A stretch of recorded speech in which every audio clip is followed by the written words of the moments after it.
It's Divas That Care Radio. Stories, strategies, and ideas to inspire positive change. Welcome to Divas That Care, a network of women committed to making our world a better place for everyone. This is a global movement for women, by women, engaged in a collaborative effort to create a better world for future generations. To find out more about the movement, visit divasthatcare.com after the show. Right now, though, stay tuned for another jolt of inspiration. Hello to all. Welcome to Divas That Care Network. I am Joyce Manning, and I will be your host for this exciting and invigorating, robust lifestyle show. I want to thank each one of our listeners today for tuning in, and also for the ones that will be listening to the recording. I am so very grateful for each one of you listeners. And we have an amazing returning diva with me that is with me every month on the third Monday at 10 a.m. Central Time. And her name is Beth Parrish. And she is going to share with us about building confidence while riding. Oh, man, this is going to be great. Beth, could you introduce yourself and tell our listeners a little bit about yourself today, please? Of course. Thank you so much, Joyce. So I have my business, Inspired Riding, and I'm a certified riding instructor and remote coach. And I encourage all equestrians to slow down, tune into their intuition, listen to their horses, and have more fun with their co-creative dances. Oh, I love it. Oh, I just love it. Tune into their horses, and I love the dance with your horse. That is just beautiful. And if you dance on the ground or on their back, whatever they like most. Exactly. They'll be your dance partner if you just tune into them. That is just great. Well, with your title today, Building Confidence While Riding, and with you being a certified instructor, what are some of the first steps that you would start with on helping individuals to build confidence while riding with their horse? Well, the first thing I always suggest to people, and what I start a lesson with, is how are you feeling? So we start with a self-assessment. We have to be aware of actually how you're feeling. Are you feeling grounded? Are you feeling connected to your body? If not, then we need to address that first before you can even connect to your horse. So I teach people how to get quiet enough and take the time to really notice when they're out of alignment mentally, physically, emotionally. And once they are aware of it, then they'll know what to do next. And then from there we go and say, okay, so how is the horse feeling? Do they feel grounded, connected to us, ready to participate? Do they feel relaxed, or are they tense, or are they distracted? So you go through just that series of self-assessment and your horse assessment. And then from there, then you can decide, okay, what are my goals for today?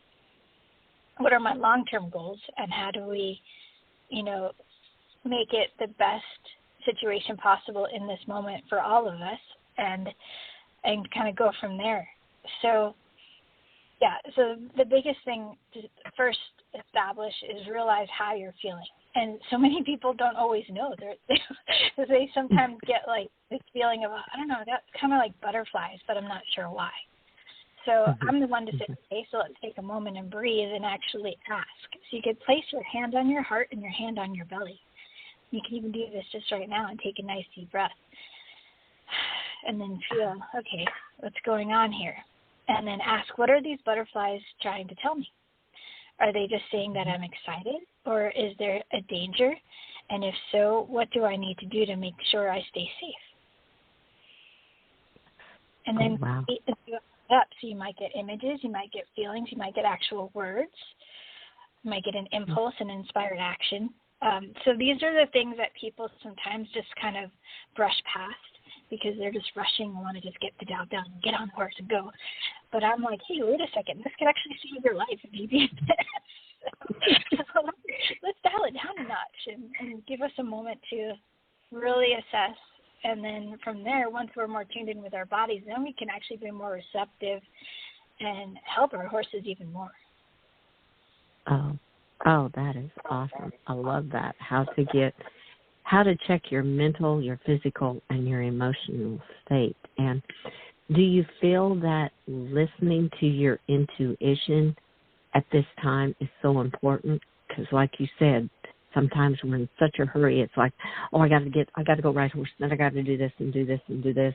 If we just stop and kind of listen to what our intuition is telling us, do you feel that plays a big part in tuning in to how we are feeling? Absolutely. That's a huge part. And that's actually why I developed my companion journal. It actually has a section where you tune in before you go ride. You write down your goals, of course, and what you appreciate. But then it actually has you. It says, slow down, tune in, and listen. What is your inner guidance telling you right now? So I have actually a practice where I have a separate journal where I write for like a whole page in the morning for like 5 minutes, asking my inner guidance what I need to focus on. So if you get in the habit of doing that, and it could be just simply placing your hand on your heart and say, hey, what do I need right now? And then just notice. It might be, oh, you might need to drink a little water. Oh, you might need to do some yoga stretches, or might need to dance and shake my hips a little and get myself ready for the ride. You know, whatever it is, if you just take those few extra moments, it really could save you from an accident because you're really tuning in. Or it might say, hey, today might not be the best day to ride. Maybe you should do groundwork because you're really not in a good place right now. Or, you know, that conversation from last night still weighing on you. You know, things like that. So it really helps when you start to do this regularly, and you have to practice it just like anything else, and it will make a difference. Oh, I love that.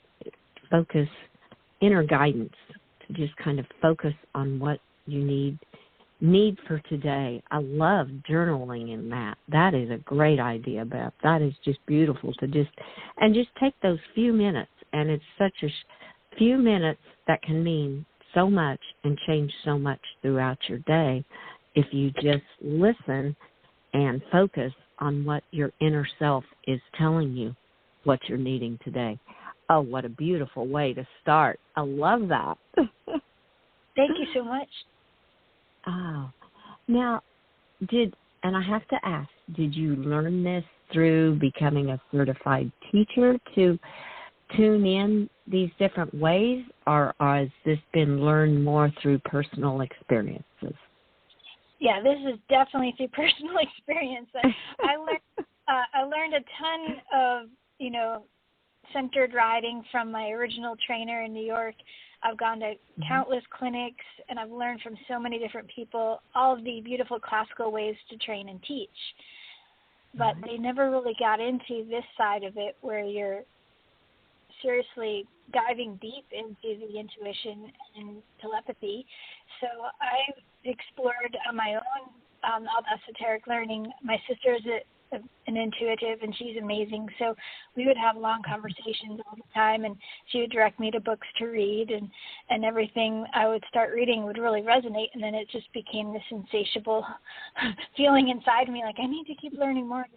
And so I'm sure some of the listeners might be familiar with Abraham Hicks, and that was one of my first introductions to learning how to tune in and just focus on the joy of life, and learning that things don't have to be a certain way, that you can shift your perspective. And it's a beautiful way to live, and it's one of the many ways that I've learned. And so I just incorporate all of that into my teaching.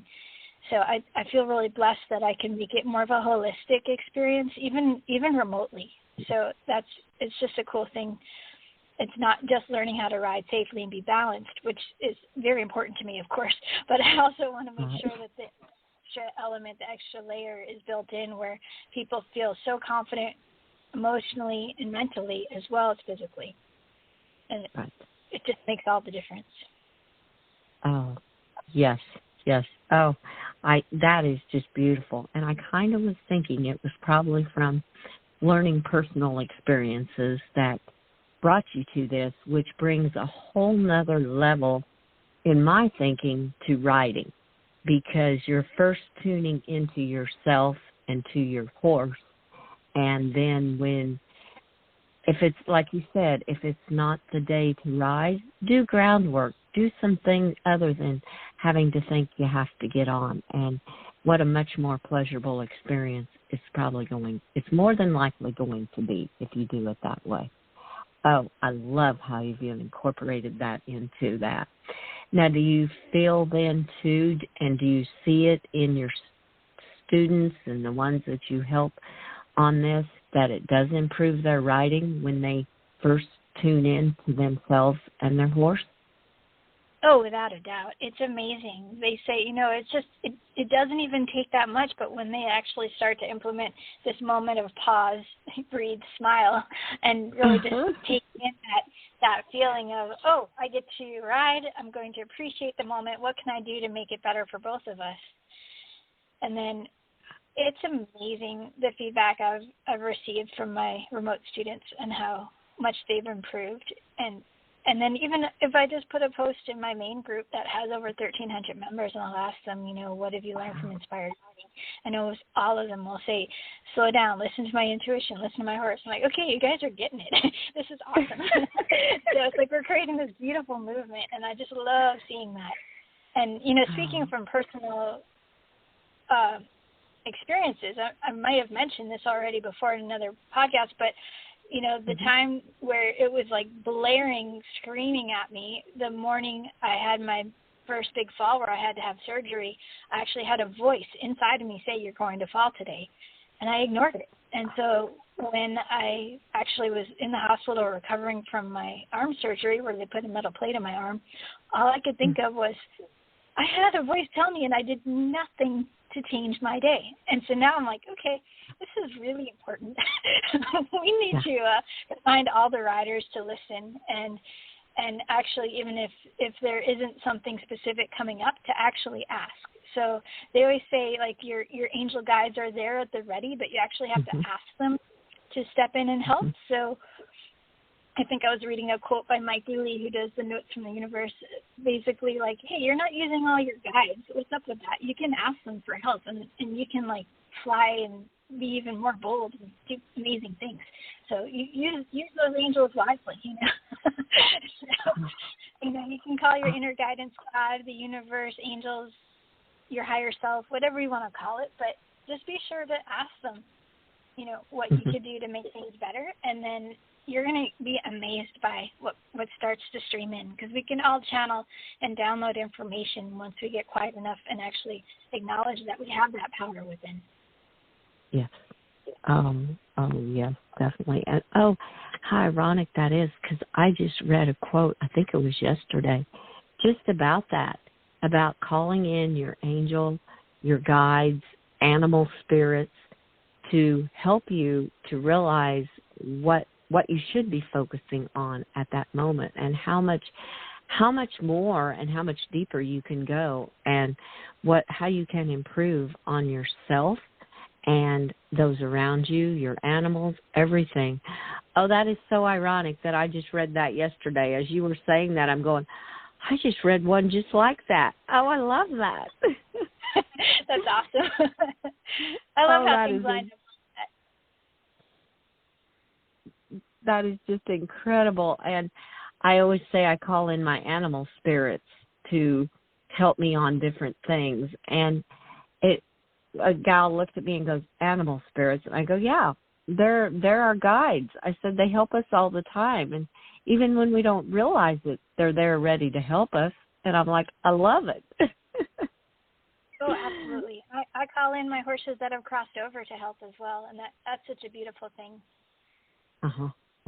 Yeah, that is a beautiful thing. Absolutely beautiful, because those spirits are always there. They're right beside us waiting to help us at any given time. Definitely. Well, as you see, we've talked about what we need to do in the beginning to feel. Now, if somebody is saying, okay, I've got a couple of them. I feel like I'm mentally ready. I'm physically ready. My emotions just aren't quite right. How do you help them at that point when they say, okay, I've got 2 out of 3. Do I ride? What do I do? I usually ask them to speak out loud how they're feeling. And once they do, it often clears the air. So they can say, hey, I'm really angry about this, or I'm really frustrated about this, or I'm really scared about this, or I'm sad about this. And then we talk through it. And then I ask, okay, do you think your horse would be able to handle you riding them right now with these emotions? And then they usually go, oh, well, maybe not. Or actually, yeah, that actually could help me. And if I just tell them what's going on, they'll probably support me. So it just depends on them and the horse, of course. Like I had a day where my website got hacked a couple of years ago, and I was so frustrated all day, but I knew I had to go to Meet a Pony. And I went out to see her, and I said, listen, this has been my day. I'm really still a little bit frustrated, but I'm going to do my best for you. But I just want to let you know how I'm feeling. And she gave me this look. Clearly, I got you. We're going to have some fun. I'm like, oh, good. So, oh, my gosh. I better go in the other room because my puppies are going wild. Sorry about that. Oh, I just love that. As your pony gave you that look, that I got it, I understand, and I'm going to help make your day better. Is basically what I'm hearing, and I just love that because I see that so much in my horse's eyes. If I go out there and just love on them, it's just like they knew I needed that love from them, and they're right there to give it. They are such magical animals that they totally understand before you even get there what you're really needing. And I absolutely love that about them. Oh, yeah, and they can feel it. And that's the thing. I mean, we talk about being congruent inside and out. So if you're inside feeling funky, but you're like saying, I'm fine, your horse is going to look at you and go, no, you're not fine. You need to tell me what's up, lady. You know. Yes. Yes. Mm-hmm. So I really think not to pretend to leave your emotions at the gate. You actually have to bring your emotions and be honest about them, and then your horse can be relieved. You know. Yes. Oh, yes, they can. And how true that is, because so many times our first response when somebody says, how are you? Oh, I'm good. And it's like, yeah, right. And your horse is going, no, you're not. Oh, now how do you go about, you said first you look at the individual's person, the human side on those three aspects. How do you help them then go to the horse and find out if the horse is mentally, physically, and emotionally ready? Well, typically, if you own the horse, you have a good sense, a good rapport with them, and you can kind of get to know how they are. You look for your typical signs if they're in parasympathetic or not, and if they're not, their head's going to be up. They're going to be looking around. They're going to be like acting like the engine's revving, you know. So you want to do your best to what I say, find the relaxation button, which is principally getting their head to relax down, getting them to lick, chew, and swallow. Take some deep breaths. I often remind people to do what's called the horse sigh, where you just, you just let it out and sound like a horse.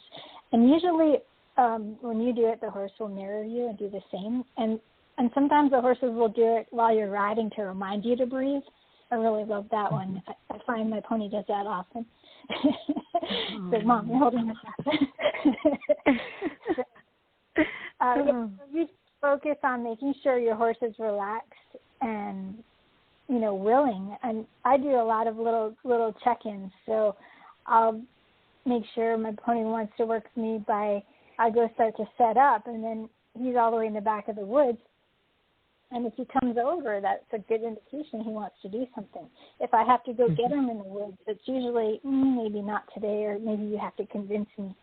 So there's different levels to it. And then when I get to grooming him and I check in and see how his body feels, and then when it's time for the saddle, I actually take the halter off, and he's completely free. He can run back into the woods, but if he allows me to saddle him, that's another indication, okay, he feels ready to go. So there's lots of little things you can do as long as you're in a safe space. If you wanted to set up where you don't have to have your horses tied when you get ready. Of course, there's always going to be exceptions to make sure you stay safe. But, those are fun little things you can do to check in and make sure they're definitely ready. And then, just going on a walk with them before you ride, that's always a nice thing to do, is just hand walk them around your arena and get them to look around. My pony is very much like the security guard. He needs to, survey the whole space before he can focus, make sure there's nothing that's going to jump out at us. So I let him have his moments where he just has to look around, and then we breathe together, and then he relaxes, and then he's ready for the ride. So, yep. Oh.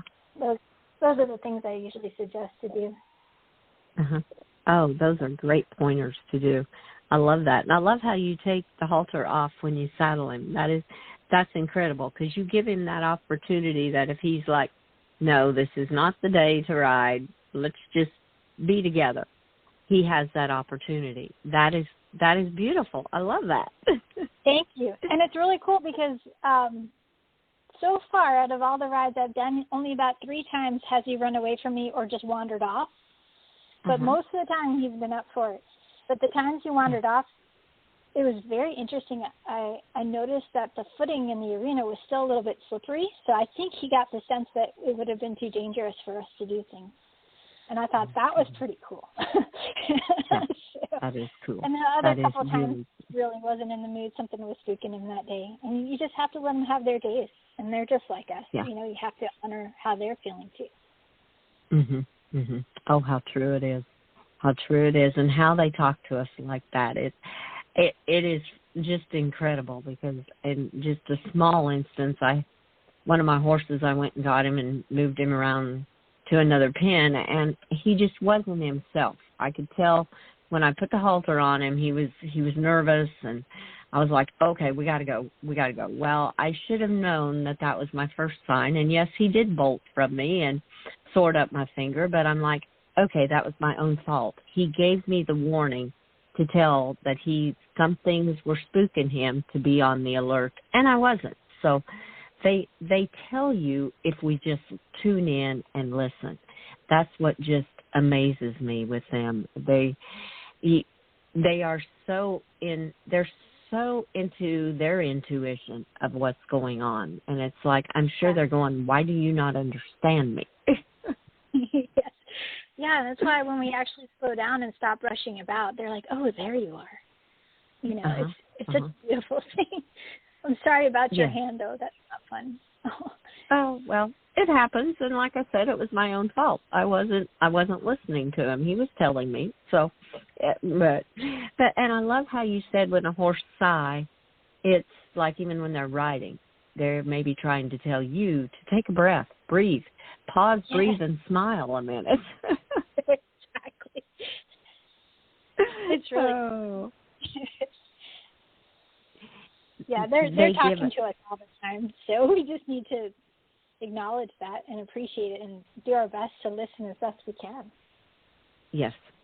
Oh, I so agree. They are such companions. They want to help us, is how I always feel. They are there, that they want to be there to help us if we will just tune in and listen to what they're trying to say. So they can be there for us. Wow. I love that. Yeah, well, such a blessing. Yes, they are. Horses to me are a very true blessing. I love them. Do you feel as a rider builds confidence in the riding, do you feel this carries over into the rest of their life, that they're building their confidence in a lot of other ways also? Oh, without a doubt. I mean, I always say that the way you ride and interact with horses is how you do life. So if there's moments where you're like a little hesitant, but then like know that you do have the skills for it, and just slowly step into that moment of anxiety and push past it and realize, hey, this can be fun. And then you all of a sudden start to expand your comfort zone, and that translates in everything in life. And I find that's been happening more and more for myself, actually, in my business. Like, the more I push myself little by little with my riding and start to jump more. I used to jump so much as a child, and now I'm building my confidence up from all my injuries and trusting this pony that loves to jump. And he actually pulls me towards the jumps while we're warming up. And I have to go, okay, I've got to get my stuff together so I can do this for him. And the more confident I get and realize the more I do it, then it translates to when I'm working on something in my business, like, oh, I think I want to try this next. And it's a little bit scary. It's a huge project. I think I can do it. Maybe I'll just keep looking for support. And then next thing you know, it starts to unfold and magical things start happening. So now I'm actually developing an app that I had only envisioned briefly last year, and now I'm like, oh my gosh, it's actually happening. So it's pretty cool. So, yeah. Oh, that is awesome on how how building confidence with writing will not only help you with you and your horse, but it's going to help you to become a better person because you're going to build that confidence. And it'll teach you to listen to your intuitions about other things, too, because your intuition, to me, is always talking to you no matter where you're at, what you're doing. It's always there saying, giving you that advice if we just will tune in and go inside and listen to that intuition. Do you feel that way on life itself? Oh, yes. And I find that anytime I don't check in with my intuition, that's when I start to get too much in my head and not in my heart, and that's when I start to get spacey, and those are the times I actually got into accidents because I wasn't really present and calm in my body. Calm is a superpower. So the more you focus on just doing some deep breathing, doing some box breathing and getting yourself in your body again and feeling everything. And sometimes that can be scary because sometimes the emotions that come up or the pain that shows up in your body is not pleasant. So remember that as you're going through these sort of things, be really kind to yourself. Let yourself rest. Give yourself grace if you need to take a nap. Reset button. That's always good. So these are big things to consider because you're actually having to face what's going on in your life and not just rush past it and just get on your horse and everything will be fine. But it might not be. So you have to always be sure that you're checking in. And yeah, the inner guidance is one of the most amazing things that humans are equipped with, and we all have it. So might as well use our power tools. Exactly. Oh, I love that. It is a power tool. Oh, that's beautiful. I love to call it a power tool, our inner guidance, because it so is, and how we overlook it so much, and it can help us in our life so much. Oh, that is beautiful. I love that. Thank you. Well, you are so welcome, Beth. This interview has gone all too quickly again. There has been so many things to talk about in building confidence. We just barely touched on just a few. We'll have to do another sequel to this one because there's so much more. I think we might have to do a couple more parts because I have way more notes for you. I love it. That may be in September we will be doing that. We will do a continuation to this one. That sounds wonderful to me. I love that too. Well, as we come to a close on this, is there a final tip you would like to leave in our listeners' minds today? Yes, there's a really wonderful book called Alter Ego, and I really suggest people check it out. I can sum it up where if you just principally think of another identity that you would like to focus on to help you build your confidence. So for me, it's like Wonder Woman. And when I think of her, I'll put on my Wonder Woman socks when I go ride, and that'll give me an extra boost of confidence because I imagine that I'm her. And the next thing you know, my whole energy shifts and I think about, well, what would Wonder Woman do? And it doesn't have to be a fictional character. It could be someone you know. It could be your younger, more bold self. It could be an animal that you really admire. So choose an alter ego that you could tap into to help give you that extra boost of confidence. Oh, what a great tip to leave with our listeners today. I loved it, Beth. Beth, I want to thank you so much for all the valuable information you shared and for being a guest on Robust Lifestyle Show. This was just a blast. I learned so much and had so much fun. Thank you again. You're most welcome. It was a pleasure. Thank you for having me. You are so welcome, Beth. You are very welcome. And I want to thank all of our listeners for tuning in today to this incredible informational interview with Beth Lauren Parrish. And please remember to tune in the third Monday of each month at 10 a.m. Central Time to learn more. And in September, we're going to do more on building confidence while riding. So I want to tell all of you to be sure to check out all the hosts and their shows on divasthatcare.com.